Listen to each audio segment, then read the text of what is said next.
What's going on, folks? This week on the OneCast, we are joined by Alex Watts from Missile Baits. We've been talking about how to get into the fishing industry with various types of jobs and things, and Alex is going to tell us his story. We'll probably talk a little bit of fishing as well. That's a good one. That's a good one. Oh, God, it's a toad, son. It's a toad, dude. Let's go. I wake up to a little bit of drool on my pillow, feel like it's gonna be a bad day. What is going on, everybody? Welcome back to the OneCast. Thursday night weekly drop. We're glad to have you here. As always, I'm Pete with Ben here. We are missing Trey. Trey had a family event that got rescheduled due to some rain we've been having here in the area. So he had to go to that. Kind of found out about it last minute. So rather than rescheduling our guest, we decided to go ahead without him. That's why we have three of us. That's why we have three of us. That's right. We can fill in for each other and maybe remember to push buttons. Anyway, if you're interested in joining the snagless revolution, head over to onecastfishing.com. Use the code TheOneCast to save 10% on your order, and try out our snagless line of jigs, long neck hooks, weedless Neds.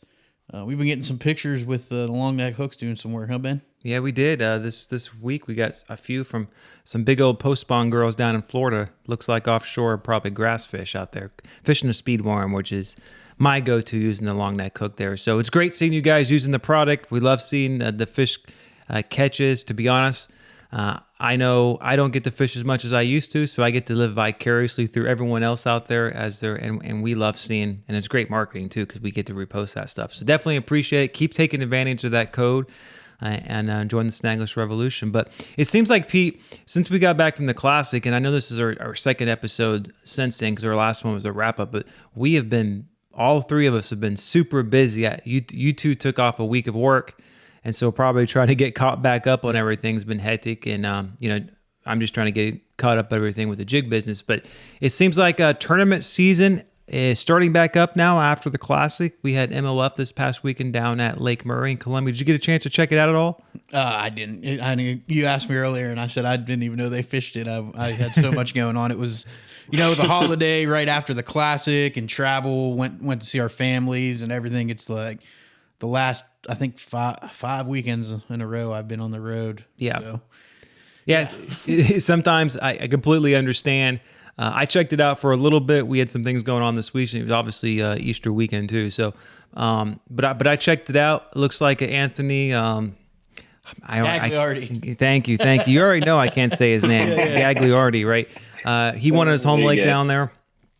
He did some, right. Looks like on the final day he did forward-facing sonar again, which was unique because most people were sight fishing or targeting the traditional herring spawn.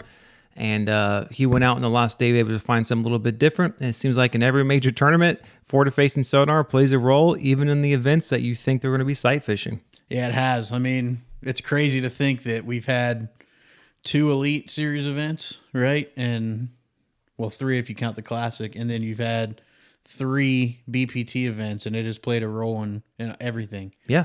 Even in Florida during the spawn. It's opening up. It's doing exactly what it's designed to do. It's opening up water that hasn't been fished before. As people get better, they're finding new fish. Unlike what certain folks named Randy Blockett say, it's not destroying fisheries. What it's doing is, I think it probably is actually a little bit healthier on fisheries. If you ask me, it's a completely uneducated opinion, but I feel like you have more guys now that aren't pounding those fish on the beds because they know they can slide out and they can catch them on offshore when traditionally everybody was on the bank. And you might see the same bedfish get caught 4, 5, 6 times in a weekend, things like that. So that's a great thought. That's a great theory. Next time we have Corey on, and if you didn't check last week's episode out, we had Corey, who's with one of the North Carolina fish biologists on. That'd be a great question to ask him whether or not if there's any studies yet looking on the pressure with that. And we're going to bring Alex on here in a second. But one other big point of news probably to talk about in the tournament fishing, whereas Keith Poche was disqualified from the Bassmaster event in Lake Murray, which is coming up. And that's because he fished the MLF event down there at Lake Murray this past weekend. Same thing happened to John Cox. Everyone knows the rules. Everyone knew this was probably coming. With Poche, he won the last event on the MLF, or he did really well on the first one at Kissimmee over at Toho, which is why he missed the Okeechobee event for bass. it looks like he's going to have to put all his eggs for the rest of the year in MLF because he's got 2 donuts now on bass. But he knew that going into it, that's a possibility. And I respect the heck out of him trying to do all that fishing. That's a lot of fishing back to back. So that's a lot. Because now he's going to go fish. Well, he's not going to have to fish Murray, but he's not going to get the same amount of time off. And then elites fish Murray, then Santee, and then have 1 week off and fish. I forget where they fish. Lay Lake. Lay Lake. That's it. Yep. Yeah. So they got a super busy schedule coming up. So now, Alex, we got great transition. That's a great transition to bring Alex in. Alex with Missile Baits. Laid it right in there. Good friend of, I call him a good friend of mine. He might not think the same thing, but running around at shows, hanging out with Alex and the rest of the Missile crew and talking fishing and all that. So, Alex, why don't you go ahead and introduce yourself and just start off by letting folks know kind of what your role is at Missile right now. Yeah. So I'm Alex Watts.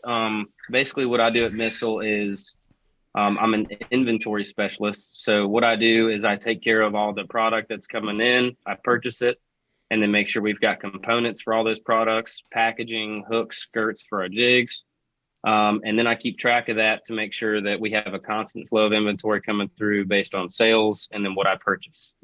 So just trying to keep lures on the pegs is all I basically do. Yeah, that's right. Keeping product on the shelves. Ben does all of that for a small company. So once you get to a larger scale, it's kind of wild to think that's a 1-man role. There's a lot of responsibility there. So if Missile is out of something, don't beat up Alex. He's doing his best over there. Yeah. How was your either way? How was your life a couple of years ago during the supply shortage? Oh man. So it was a whole lot tougher to get materials. Yeah. As like right now, just for example, we've got lead times of anywhere between 30 and 60 days, which is typically normal for skirts or hooks or anything like that. Dude, we were waiting like 6 months on some of this stuff.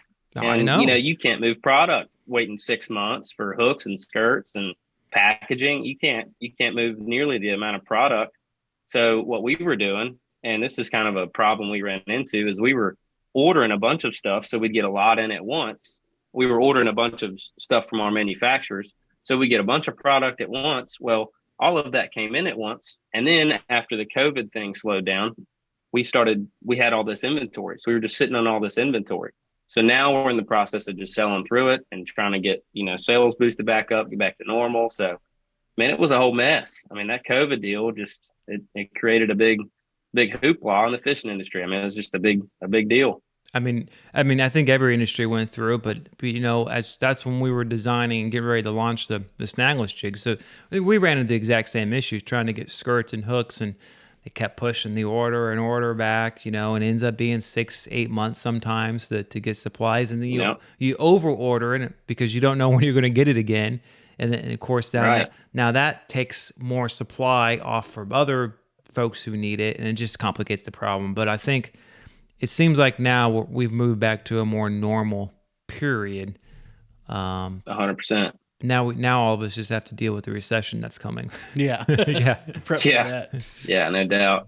So Alex, you started, we talked a little bit, about your start. You started as an intern with Missile in 2018, I think you said, when you were still in school. So what did you go to school for, and how did that kind of lead you to Missile? So what I went to school for and then how I got to Missile were actually two separate things. I went to Roanoke College, which is right down the street from Missile Baits. It's probably 2 miles down the road. And I was studying physics as a major and then had a math minor. So I was, total nerd, just working with numbers and all kinds of stuff.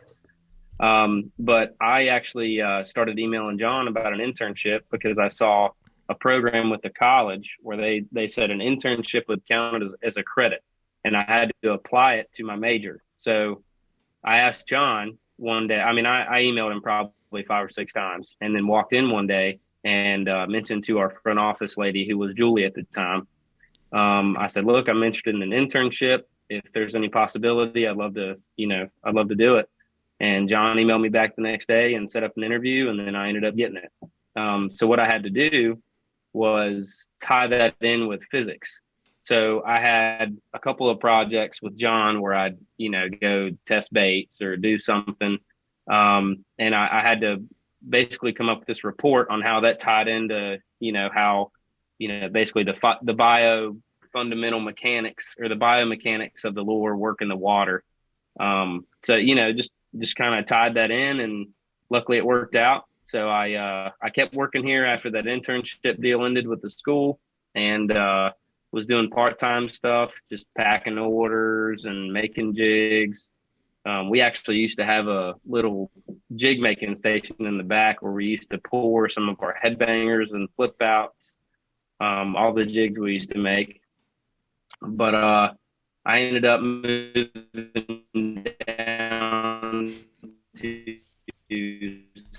South Carolina. Hang on a second there. You're breaking up for a second. After about a year and a half of that, I graduated and got a job at Z-Man.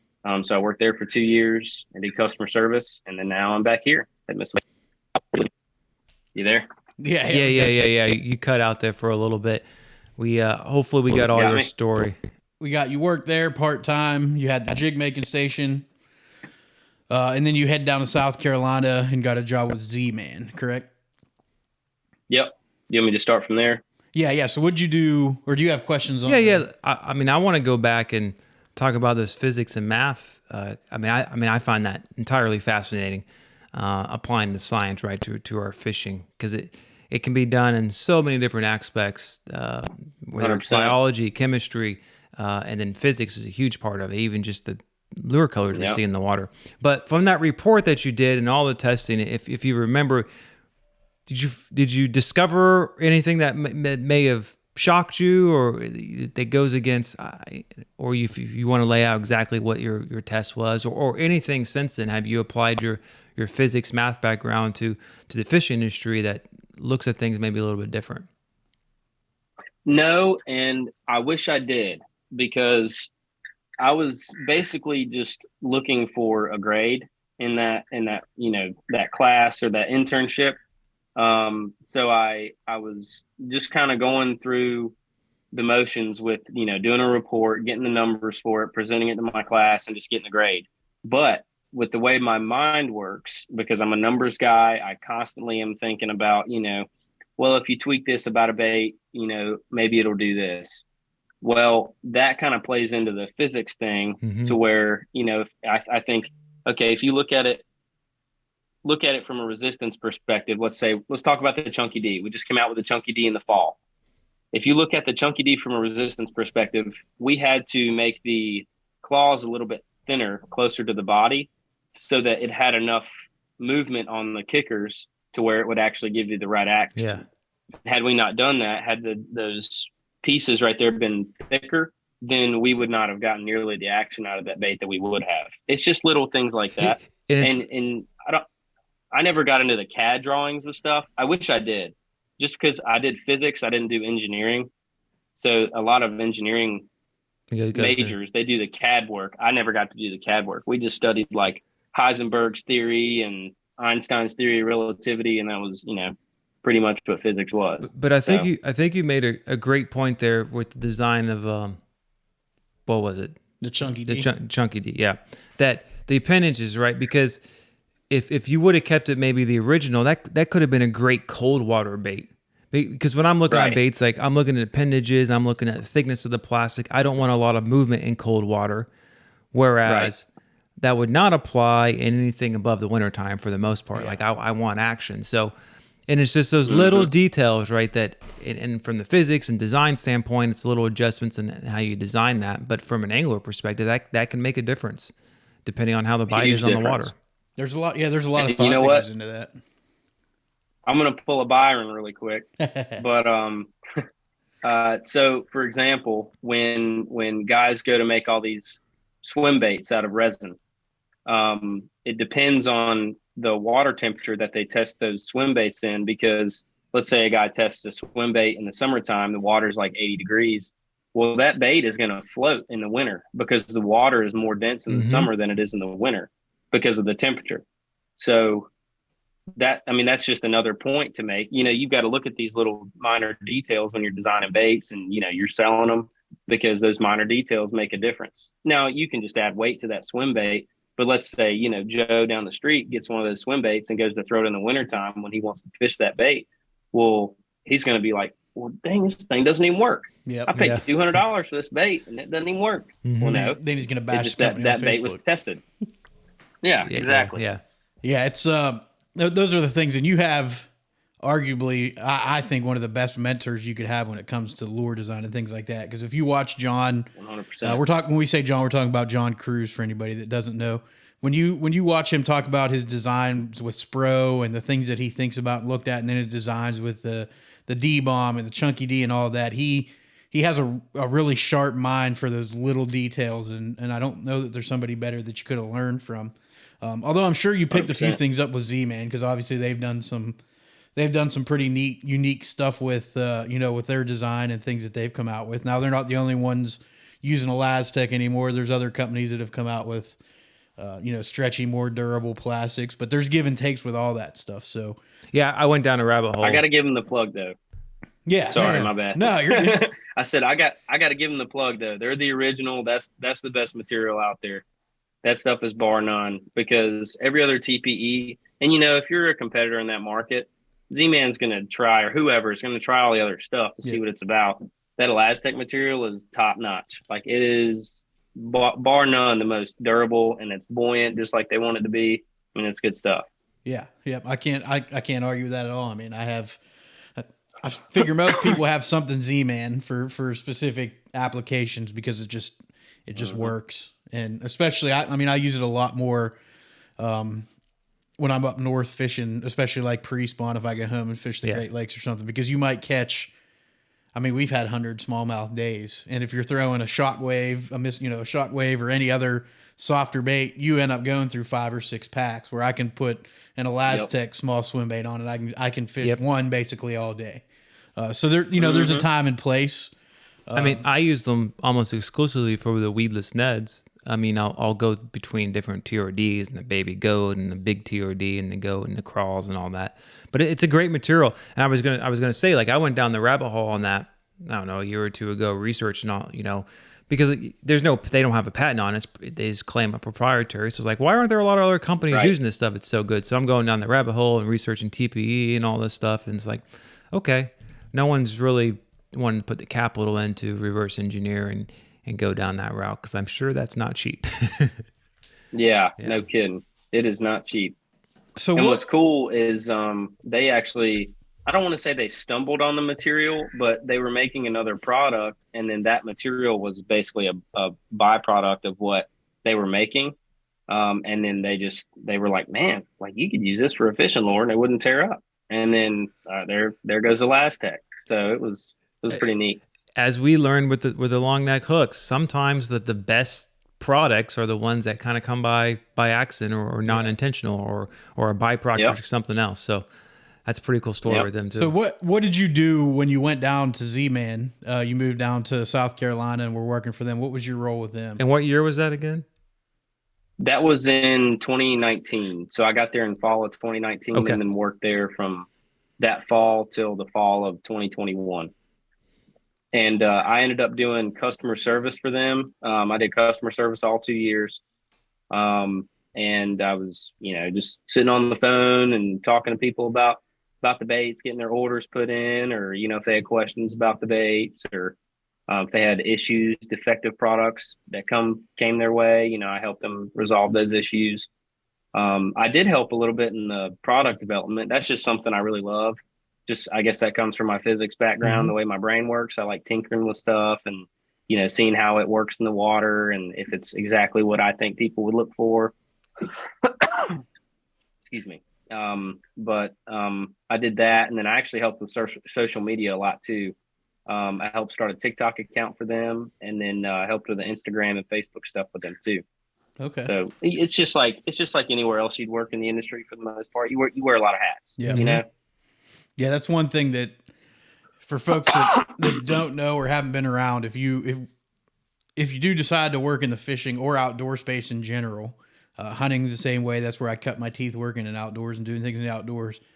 You were going to wear a bunch of hats, no matter how big the company is, no matter how much money they make a year. It really is all hands on deck. Everybody gets involved, and everybody helps everybody. Because even though you look at a company like Z-Man and think, man, they're huge, they're still run a lot like a small business. So there's 100%. There's minimal employees and things like that. And I know Missile's a lot of the same way. You think of Missile's huge. They're in stores all over the country, all over North America, probably some international stuff.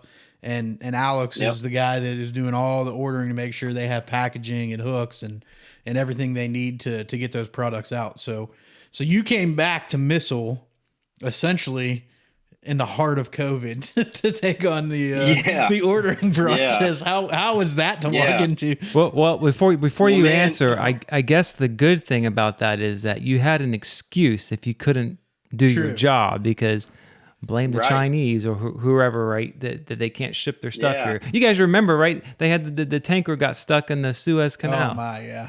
Yeah, that's where all our fishing. I had like 4 that. reels on that bad boy. You got them yet? Yeah, I did finally get them. I think one was like a year. Okay. And one was like a year, good. but I got it eventually, But That's good. so you walked back into Missile and took on the inventory specialist role. What was that? What was that transition like? But had you done any of that when you interned and then worked part-time with Missile, or was it learning and jumping right into a whole new role, not only taking on a whole new role, but a role that's hypercritical in the midst of a global supply chain shortage? What was that like? It was pretty hectic. I had a pretty decent learning curve.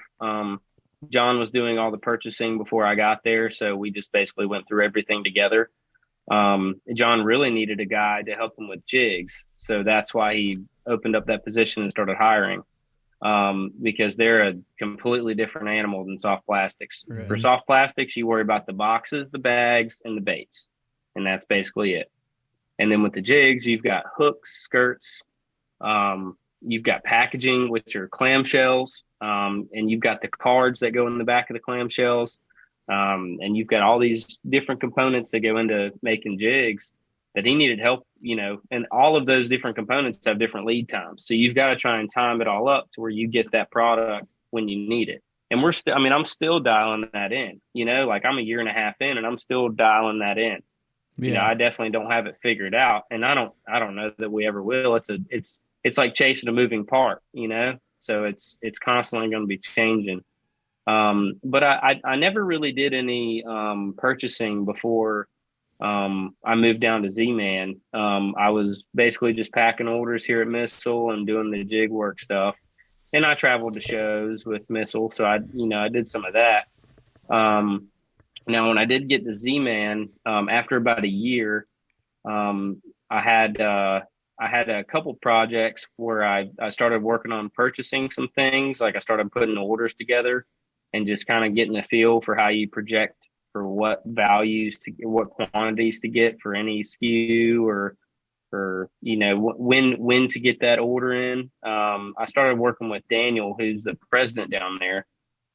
He started teaching me how to do a lot of that stuff, and then all of a sudden I stopped doing it.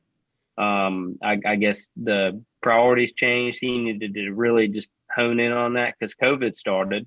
So he really needed to just kind of buckle down and do it and get all that stuff, figured out, because that was a totally different animal than anything that we've ever seen before. So I never really continued to do that until I got here. So okay, it was a little hectic, but we're getting it figured out. Yeah, and then we're sort of recovered from the supply chain issues. There's still certain things that are tough to get, and now we have the whole China global crisis going on, and nobody knows what tomorrow is going to bring. So we don't know how supply chain is going to continue to roll or be affected. Well, luckily all the missile products are made in the USA, so we'll be fine. Yep. We get all our stuff in the USA, so hopefully that doesn't take a toll on us, all that stuff going on. Yeah, that's great. We're in a similar situation where most of our stuff is here. We're looking the things that we don't get from here. We're looking to move here, and it's great because obviously we all know Cash and John's one of their their anglers. We have a close relationship with them. All of their stuff is sourced here and made here. So other than getting some components and things in the rod making industry, they sort of survived through it the same way that Missile was able to by not having to depend on that stuff coming from overseas, and the supply chain issues really didn't hit as hard. So if you didn't know that, folks, it's Missile is a company. They get their plastics here. They got a small, I don't know how small it is. I haven't made it up to Salem yet. I keep telling John and Alex and everybody that I'm going to come up there one of these days when it's not that far. Time and check it out. I've been waiting on you. Yeah, one of these days You got to I'm come gonna up here get and pick up them stickers. That's right. I might have to do that. But it's here. So you're talking to folks here. Folks are packaging the stuff here. They're ordering the stuff here. They're putting it together here, and they're shipping it from here. Like he's talking about the stickers. John's a big advocate for the Fishing for Autism. It's Autism Awareness Month. They did an autism sticker and bracelet where the money went to charity. So I supported them, ordered some stuff. I think I was a couple of days late from when he announced it, but I ordered it like on Sunday, and it was at my door today with a special little note from Alex. So it's nice to be able to get stuff quick when you need it from an American-based company and all around good people. I don't know, you got anything else on working that you want to ask? I mean, you said you did. I do have one question now that I think about it. Not to cut you off, but you said you got to help a little bit with some like product development stuff when you went to Z-Man. So what was that like? Was that testing or giving them ideas on what could make things better, or how did that go for you with them? Yeah, so it was basically testing. So I'd go out. I had this little pond at the apartment complex I lived at. I actually lived at two different ones and had ponds at each, so it worked out great. So I just walk down there on the weekends or after work, and then just go fishing for a second. And then I just walk in with my feedback and be like, "Hey, look, I fished this. This is what I think. This is good, or this. I think if you change this, I might do this. Like maybe same deal I was talking about with the chunky D earlier. If you change these appendages to where, it's a little bit thinner right there next to the body, then you might get a little bit more kick out of it. The one I remember the most is the goat. I remember helping with the goat. And then when they were talking about coming out with a goat toad, I helped with that too. That was cool. Okay. I really, really love throwing that thing on top to where you just put a little EWG hook in it and then just cast it out and just reel it back in, because they're plastic floats, so you could stop it. Yep. So I would throw it, stop it, and then throw it. I'm like, man, this is awesome. I wish I had this when I was 16. Right. Yeah, it's a bait. I throw that goat toad a lot because guys that frog fish, they see every hollow bodied frog in the world, and they don't see that one as much. So it's a little bit different action, and the same.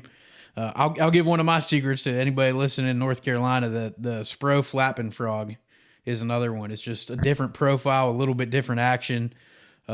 But you can stop it and walk it a little bit like a hollow-bodied frog if you need to. So if they miss it, you have that ability to do that. It floats, but then you can just wind it. So it's kind of dummy-proof and works kind of the same way. But that's really cool. I have like a whole notebook full of like lure ideas and stuff that I've drawn, and that's about as far as it ever goes because I don't have the time to actually try to develop anything. But yeah, it's interesting to look into it, and you certainly. So did you graduate from Roanoke with your physics? You have a degree in physics? Yeah. I know that goes. Okay, cool. So yeah, that's I do. Yeah. I graduated physics major, math minor. So that's I graduated.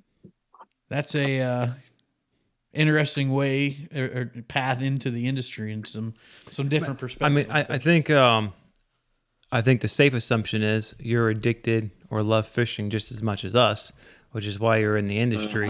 Which just goes to show it's why we're glad you're able to come on here, Alex, because people can have a variety of interests and go to school for a variety of things, and there is a role in this industry if you want to do it. So like I know. Obviously, there's physics and biology and chemistry stuff involved when you start about designing baits or even applied materials when you start about production of baits, right? There's all sorts of other stuff involved. I mean, right now you're doing inventory management. So you would think a lot of people with MBAs or business degrees would do that, right? And every industry needs that, inventory management, buying and ordering components for production and manufacturing. But if you love fishing and you're also interested in that, there is a way that you can combine the two and be connected and be able to travel to shows and meet the pros and have time to learn from these other folks. And so, there's just so many opportunities out there. I just don't think a lot of people realize. Yep. You just don't have as much time to fish. What's cool, that's the thing. Yeah. What's cool too is like fishing is a part of my job. That kind of gives me credibility. It shows, I do this because I love to do it, not because I'm just going to work doing a 9 to 5 every week. Like I do this because I love fishing, and that opportunity, like that in itself, opens up opportunities in this industry, or whether it, be it a retail store, a brand, it can be anywhere. But just your want and desire to do something, I think, far outweighs your ability or desire to complete a task at work. You know what I mean? Yep. I think that helps. And it's extremely important to have people who love what they're doing or love what the industry is about, because we've all probably gone into a Bass Pro or Academy and asked a question to the customer service in the fishing section. They have no idea about fishing, right? I mean, that happens, right? And it's very easy that Missile could have just hired an inventory specialist, right, from any school that never touched a rod and reel in their life, and they could probably perform that job pretty well, but they have no insight. They don't have any, really anything else to add. You can't ask them to go to shows. You can't ask them to talk to customers because they have no idea about the product. So again, there's a lot of ways to get into the industry, and the industry is always looking for folks who have specialties in certain areas, but also just have a passion for being on the water. Yep. And Alex brought up a great point that once, getting your foot in the door with any company, regardless of what it is, opens up the pathway to further growth. Because I don't want to say like any job, because not all jobs, networking is important, but networking in the outdoor space, whether it's fishing, hunting, firearms, anything that you want to do, that you're passionate about in the outdoor industry, getting in and meeting people and showing your worth, will help you grow in that industry, even outside of maybe what you went to school for, or, you might have a degree in, like Alex has, his degree in physics, but he may have a passion for sales. He got his foot in the door, meets people, gets his name out there, people see he's good, and all of a sudden, an opportunity might open up for him to get into sales. So there's a million and one different ways to get into fishing. We're trying to bring some different folks to the listeners, so that they understand that, because I know when I was a kid, I thought the only way that you're getting to the Bassmaster Classic and working a booth and running around and doing all this stuff was by qualifying and fishing in the elites or whatever it was back then. Having a jersey on with all the sponsors. Yeah. That was what we saw. So that was what you thought you needed to get to that space. And knowing what I know now, might have changed a few things that I did. I probably wouldn't have, because I can't complain about where I am in life. I've got where I need to be and continue to grow. But at the same time, if there's folks out there that don't know, and we hear it all the time when we're at shows. Oh man, I'd love to do something like this or do this stuff, and there's ways to do it. Like we said, from the pro staff guy when we did our episode about that, being able to get and work shows as a volunteer for a 10% off discount or whatever that company offers you, all the way to getting in with a company as an intern, where it sort of sounds like Alex. I'm going to give John some heck next time I see him, because Alex just kind of bugged his way into an internship there. And you just and you just kept talking on. I didn't interrupt you then, but sometimes you have to do that if you're not getting the answer you want. Sometimes you just have to go show your face and show up, knock on the door, and they may still tell you no, but your odds increase that because it's very easy. And I'm sure John gets a million emails all the time, right? And who knows? I knew he did. It probably could have went to a spam folder, right? Depending on settings. That happens a lot too. So sometimes you just have to, have a little tenacity and, take a step further, and then you can get what you need to go. But so that was a great point. I'm glad we could re-illustrate that here. But I think I mean, there's so many ways in the industry we keep, belaboring the point. I don't want to keep doing No, that. you're right. So if Alex, if you got anything more to add on that, otherwise we can start talking fishing. One more thing, because I really want to talk fishing. So back to what we were talking about, doing, let's say, I did physics but, for example, Pete, you said, let's say I had a passion for sales. A lot of the time people that graduate college or people that are in college think they're just going to find their passion in college. You may not find your passion until you're like 40. You don't know. You just don't know.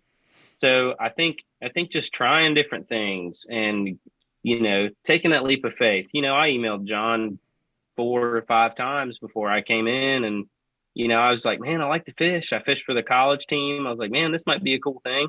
So I figured I'd try it.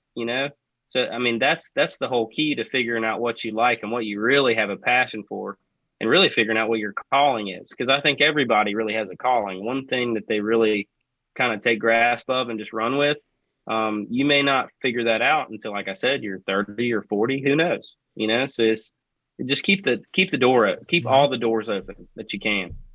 I think that's a great point and one that I haven't thought about, but yeah, no, absolutely. Don't ever shut a door. I mean, what you described there about not finding your passion in college, it exactly happened with me. Yeah. So, I mean, I think that's true for a lot of people. Because you don't know what you want at 22. I mean, for the most part. Yep. And people change, you learn more. And that's the great thing about being in this country is that you can make those changes. And then if your industry, and the fishing industry is one of them, as we kind of wrap that up here, is that there's a lot of different jobs, a lot of different ways that whatever your interest is, passion, photography, videography, or, fishing, mechanics, designing products, fashion, right? I mean, all that stuff is involved in the outdoor industry, right? So there's just a lot of opportunities out there, I think. Hopefully folks will become more and more aware of, and it's something they're interested in. They can go out and chase it and put the work in and make it. Now we can talk about what we don't ever get to do, which is fish. I know. How often do you get to fish now? I try to go twice a week. I try to do 2 days on the weekends. A lot of the time it ends up being one. But this time of year, especially from about March to June, I try to go twice a week. I just like keeping my skills sharp. I do the tournament thing. It's definitely not about the money, because I've lost a pile of money doing it, but I just love the competition and love competing to catch those green and brown fish. It's just fun. So I try to go twice a week. That's what I try to do. I'm jealous.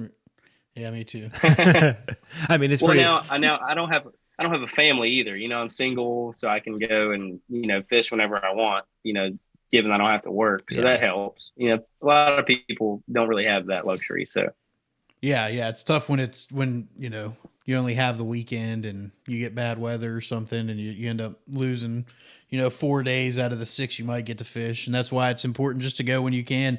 And it's one of the things I actually love about being in North Carolina, since being down here the last 5 years, is because our weather's mostly nice.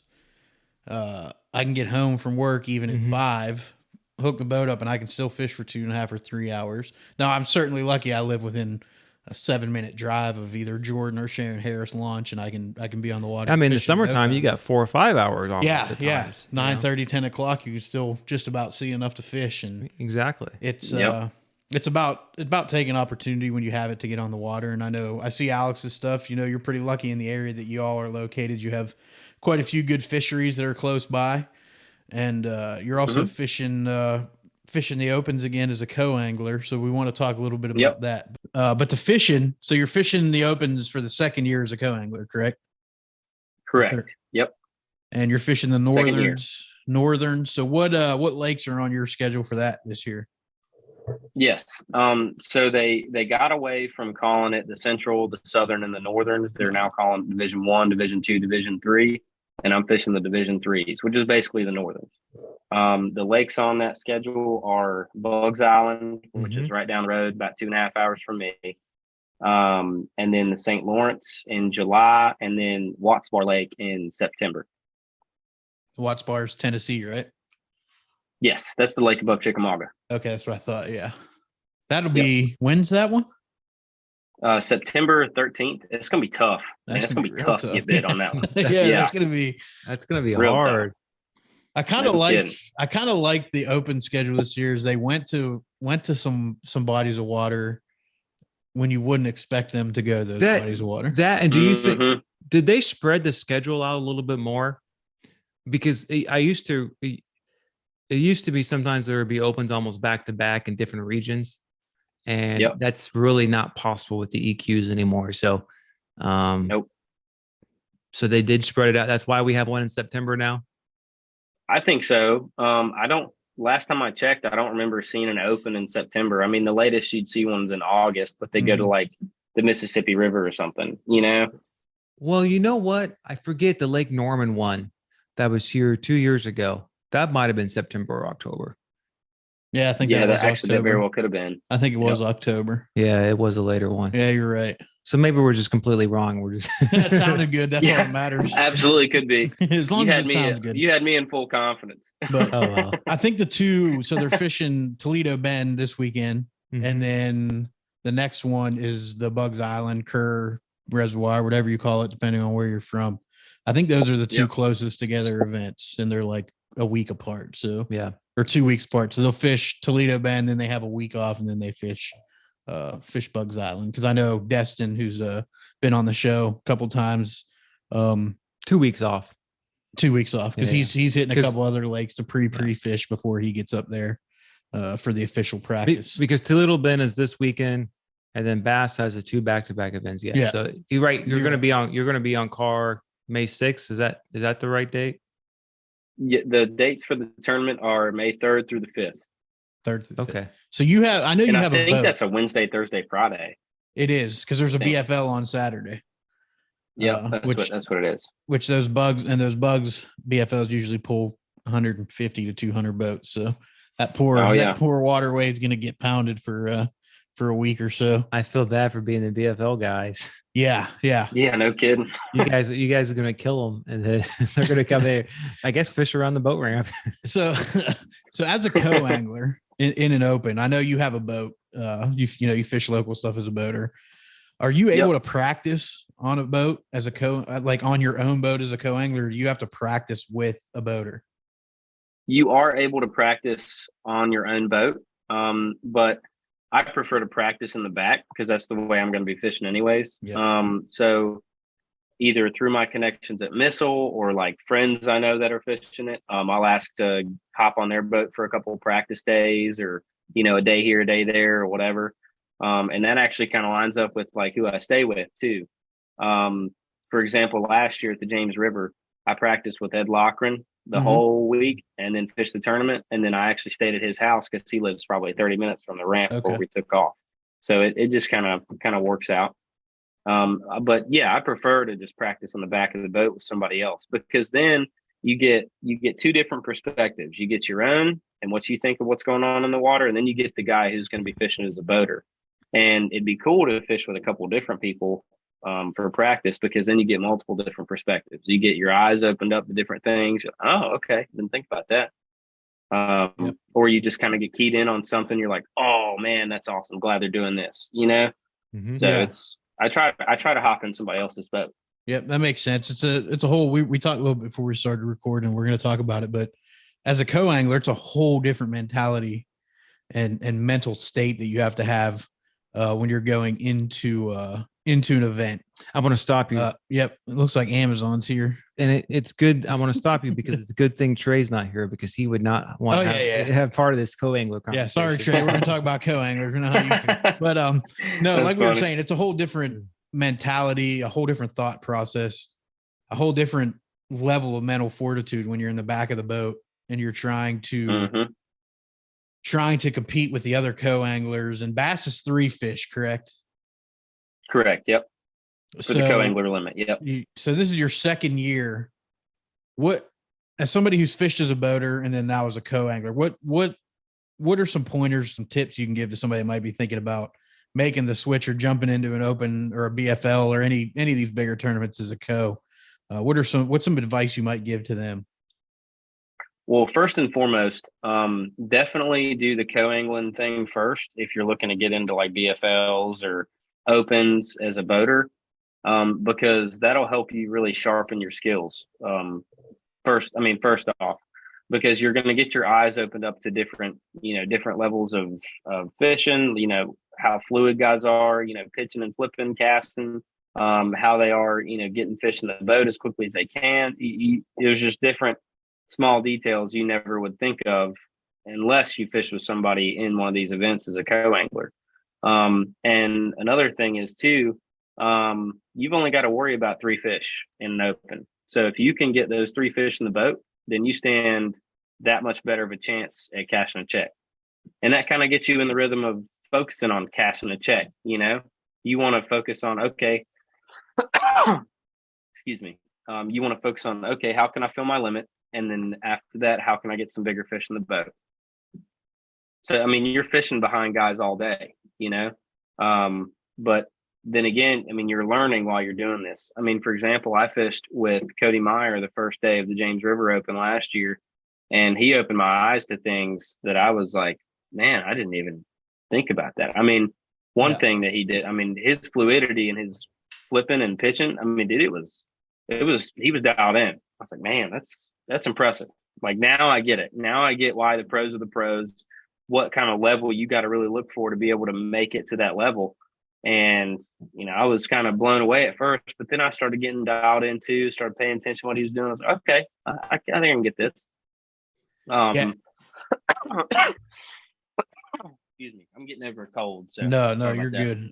I think a lot of folks don't think about the skill set at that level. There's a lot mentally, there's a lot of understanding of fish behavior and everything that goes on with a bass and how it thinks and all that. But yeah, I don't know if competency is the right word, but the efficiency that guys, gals, whatever, that fish at that level are able to showcase is unbelievable. And if you ever want an example of it, go to one of these bigger events where they have like a show like the Classic. And I know this year, unfortunately, John, didn't qualify, didn't fish the Classic, but he did I think it was a flipping contest against David Williams, where they had some cups set up and they had to flip and try to hit the bell or whatever it was. And watching him do that, I thought I was pretty decent, like flipping, pitching, whatever you want to call it. No, yeah, when John got rolling, it's like ding, ding, ding, ding, ding, ding, ding, ding, ding, and he just kept hitting that bell every single time with nothing but a little wrist flick, and like he wasn't even trying. And I'm like, well, I probably could have won about 6-7 times and maybe hit her twice. Yeah. When you see the accuracy and the efficiency these guys have, it's like it's on a different level.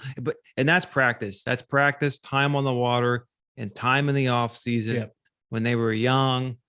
We've all seen the videos now of people pitching in the cups, right? That all went viral during COVID and stuff. But oh yeah, that's what guys were doing. That's what guys do when there's no cameras on. That's how they, you get that good. It's just, it's like skipping docks. There's guys who are really good at it. And typically they're from a boat dock lake, and they have spent countless hours just skipping under docks. I'm not good. Yep. It's just natural. I used to that be okay, but I haven't fished docks in long enough that I'm going to backlash a bunch. Yeah. See, and that goes back to the same saying we all hear all the time. There's no replacement for time on the water. Those guys would just put in countless hours and countless hours, just rehearsing, just pitching, skipping, just doing it all for countless hours. There's no replacement for that. That's what dials in your skills. There isn't. Like you said, with most boaters, and we're going to ask you about any negative experiences you might have had, and you don't have to give names or anything, but one thing, talking to folks I know that have done the co-angler thing in some bigger stuff, the BFLs or the opens especially, it seems like the boaters generally are pretty good about sharing information, why they're doing what they're doing or what their thought process is on what they're going to do. I talked to a buddy that 10 or so years ago fished some BFLs as a co-angler local, just because he wanted to gain a little bit of knowledge on some lakes that he didn't have a ton of experience on. And he was like, I couldn't, the guy I fished with told me, I'm not really planning on catching anything till about 10:30 when the sun gets up. And then we're going to go hit these certain docks, and I'll have my 5, and then we'll find you some fish. And he's thinking, yeah, this guy has no idea. So kind of told around. The sun got to a certain point and he went, okay, we're running. They ran to a stretch of docks and that guy had 5 fish and did exactly what he said he was going to do. And like Alex said, you learn from the back of the boat fishing with those guys, because we talk about it all the time. Those are folks that actually want to grow the sport. They want to see people compete and get better and do better and eventually be a boater that they fish against. And everybody wants to catch a check, but everybody also wants, like Alex said, it's about the competition. And if you're just going out there fishing against a bunch of folks that don't know what they're doing and you're smashing them every week, sure, it's great to put a picture of and I won first place again and but if you're not fishing against folks that have any competency or aren't any good, it's not the same competitive satisfaction as fishing against the best in the world and competing and beating them. So, if that's your desire, there's nothing wrong with beating up on your friends. No. That's what I do to you two all the time. Yeah, 100%. Okay, whatever. Yeah, you see how he talks. He knows it's the truth. Yeah, front boating people. but I completely understand what you're saying. Is that if you have any desire to be on that level, then you have to put yourself in a position to learn from people on that level, right? It's the same thing with any other sport or any other industry, right? Your role models, your heroes, your right, the people you look up and learn from, right? That they're already very successful in it because you're trying to, right? If it works, like let's pick it up and let's not try to reinvent the wheel, I guess. Absolutely. So do you have any not so great boater experiences that you would be willing to talk about? Yeah. And we actually touched on this before the show. But the same tournament, the James River event last year, I fished with Cody and I boated 8.5 pounds that put me in about 29th place the first day. The second day, I had a boater who wasn't really on the same fish. He wasn't on the better quality fish. And he took me to this place in the morning and he said he had caught a fish, a 5-pounder the day before. That was the kicker in his bag. And he said he caught it right there, in that same stretch we were hitting. And so we started fishing and it just did not seem right from the get-go. The water didn't look right. All the stuff, like there wasn't like cypress knees. There weren't, seawalls. There weren't anything that really, I thought fish were really going to spawn on. I mean, this little canal, it just had sediment on the bottom. There was no really hard bottom there. So I was thinking like, man, I just don't think this is it. And, we fished that little stretch for probably 3 or 4 hours in the morning. And he came out with, I think the fish was 11.5 inches. So it wasn't even a keeper. I boated a few, but we had a lot of work to do. And then after that, the rest of the day, we didn't catch a single fish. So that really hurt my tournament. It put me in 49th place. I was 9 places out of the money. When really had I sacked up, 6 pounds, 3 2-pounders, which you'd think going just about anywhere would be doable. I wasn't able to put that in the boat. I didn't get a fair shot at that because my boater wasn't on better quality fish or decent quality fish to even compete. So that sucked. How do you handle that mentally? Like, I'm sure you're probably an hour and a half, 2 hours in. You're like, dude, I want to wring your neck. We need to go. And you probably don't want to tell where you were catching fish before because that's going to screw your other boater. And we understand the etiquette with that. But you be like, we need to be doing something else. Like, how do you handle that? Do you like, and it's probably personality based, but in your experience, like how have you done that? So basically, in my opinion, you just tough it out for as long as you can. And as long as the boater is willing to tough it out. Now, if he's pretty set on, no, I'm going to hit this stretch of docks at 10:30 when the sun gets up, so be it, but after that, if nothing's happened, most people reach a point where they're like, all right, man, I don't know what's going on. Like, do you have any recommendations? And he did that to me. He asked me, he's like, man, do you think we're doing anything wrong? I was like, yes. Here's what we need to look for. Like, yes. Yeah. And so I told him, and then at that point, we still, he couldn't quite piece it together. He looked for stuff that was similar to what I was talking about, but it wasn't exactly it. And so it just kind of, and you can't do the work for them because they're there to make their money and you're there to make yours. And you're there to fish for you. They're there to fish for themselves. So you can't direct them to go any certain direction, but, throwing them some bones and saying, hey, look, we caught them on this yesterday.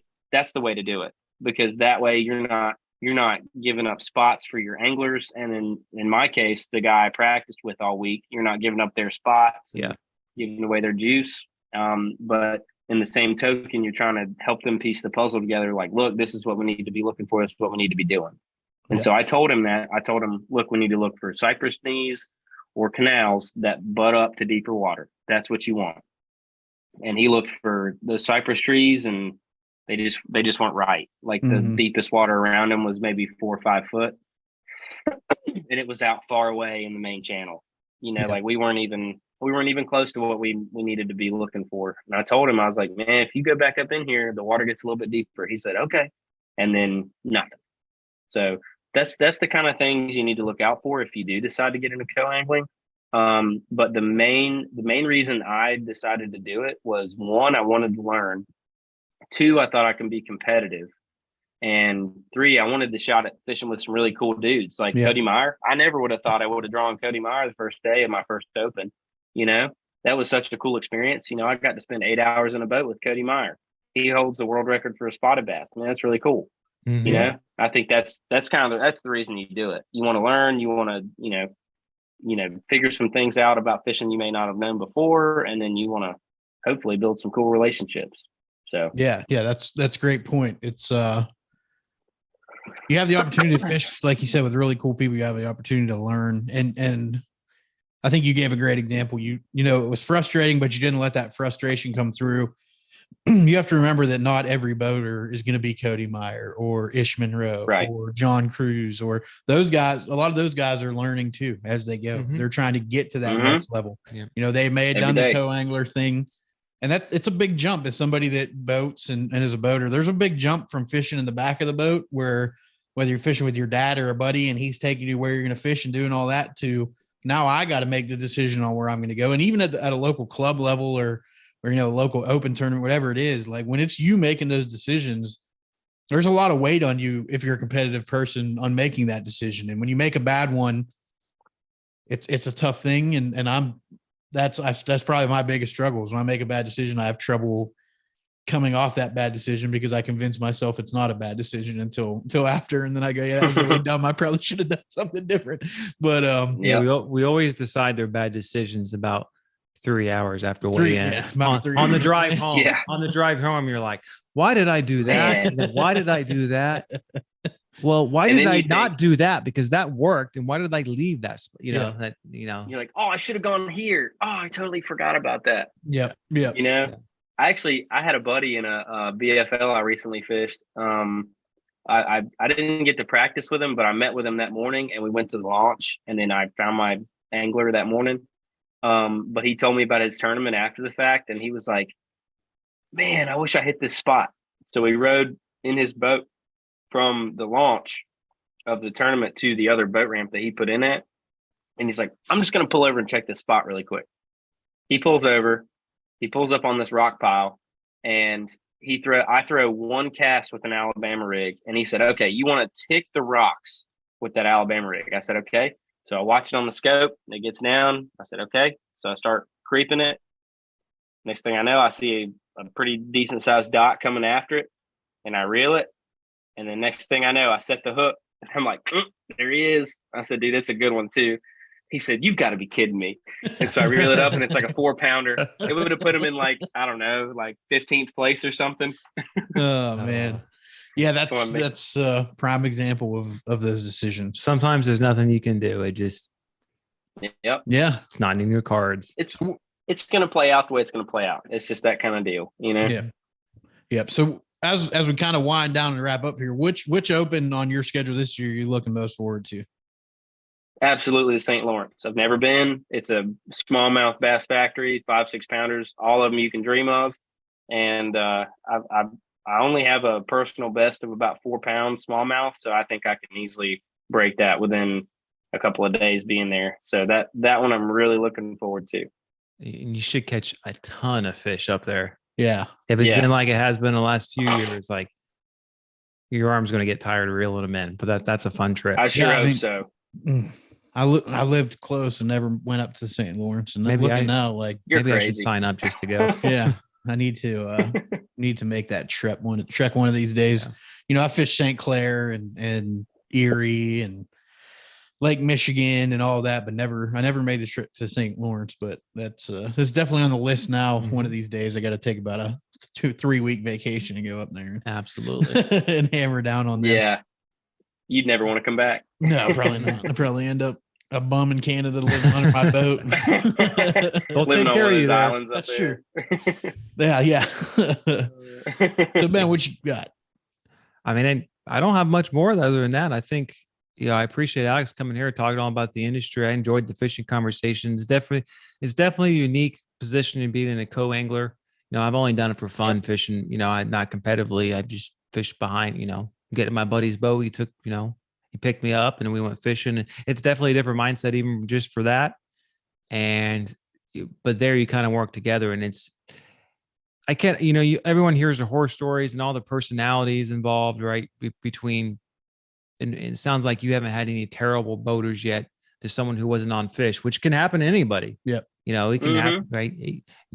You could have one of the pros drop down, and that happens to them, so. Oh yeah. Hopefully you won't ever have any of those terrible chads out there, but it happens. You just have to try to stay professional, I guess, as best you can. So yeah, it does. And we might have to revisit after the schedule this year and have you come on and just talk about co-angling in general, and we can pull some. I would like that too, because we want to get Destin back in and talk about the EQs. It'd be interesting from your perspective if the EQ affected anything with the co-angler, as in kind of the relationship and the dynamics between the boater and the co-angler at that point, because there's a pretty good odd as a co-angler, you're going to draw somebody that's fishing the EQs. You're going to draw someone who's fishing the EQ, and that may change their behavior a little bit because of the stakes that's involved. I don't know, maybe not, but we know when stakes are on the line, and we saw at the Bassmaster Classic, people do things that they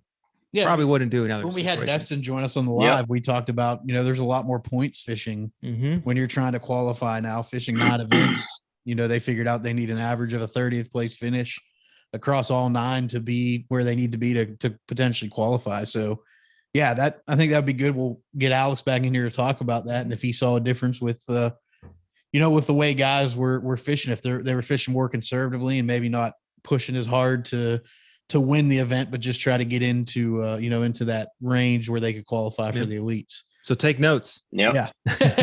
Oh yeah. Always. So Alex, we'll give you an opportunity like we always do when we have anybody on to plug your social media, any sponsors you want to shout out. Obviously you want to shout Missile out, and anybody else that you might want to bring up. Yeah. So my social media is Alex T. Watts on Instagram. I have a TikTok, but I don't really care if you follow me or not. I just kind of have it. Just have it to scroll through. I definitely want to give a big thanks to Missile Baits. Working here has been a pleasure, and I love representing this brand. I was able to do this interview or the podcast in my office, just stay after hours and do it. So it's really convenient. And I had a blast doing this. I hope we get to do it again. Absolutely. Yeah, man, we definitely will. If any of you get to shows next year and Missile's there's a good chance Alex will be there. Make sure you stop by and say what's up to him. It's always a good time around the Missile booth. We have a few other folks we plan to bring on from the company that have been around the industry for a while to talk about their journeys and everything. So any last things you want to add, Alex? I'll get your stickers to you soon. All right, man. I appreciate that. Awesome. I really appreciate you coming on and sharing your journey into fishing and how you got there and the opportunities you've had, and to talk about the opens and all that. It's been a good conversation. So look forward to doing it again here soon. That's a good one. That's a good one. Oh God, it's a toad, son. It's a toad, dude. Let's go. I wake up to a little bit of drool on my pillow, feel like it's gonna be a bad day.